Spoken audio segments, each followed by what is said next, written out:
important national issue. Currently, it is raining. The 22% and the 10% of the Kera money are so local that as we are going for recess, it is something that this House has said that today we need a solution.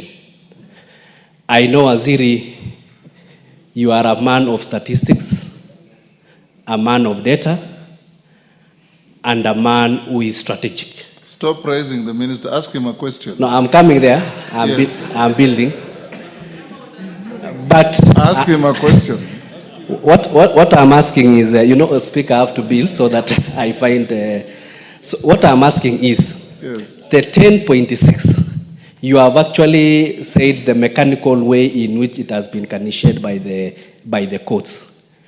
What we are asking is, why don't you, in the overall RMLF funds, the fuel levy funds, instead of it lying idle, and given that by June, by the end of this financial year, instead of that money lying idle, you work on the mathematics as we are mediating on the issue and be able to release the remaining 22% and 10% as at 30th of April, so that as we go on from next week, at least the Kera roads can be able to be worked on, so that at least our people can be able to enjoy. So we really want you to, instead of being mechanical in terms of execution of that court case, let us be dynamic and be able to say, this is the money that is disposable that we can be able to use, so that it can be recouped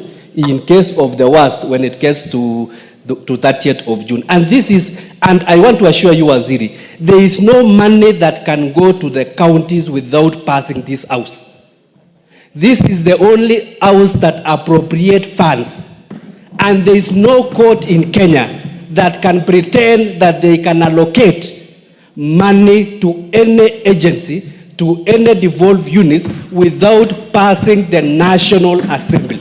So it is very important that even if what is agreed, finally it has to come to this House. And that is why, in the wisdom of this House, we said we are going to pass additional allocation to counties minus RMLF. So all these stories, unless it is earning interest, all these stories, it has to come to this House. So kindly, working on that dynamism, kindly release the 22% and the 10% by next week, so that we are able to work on our roads. Thank you.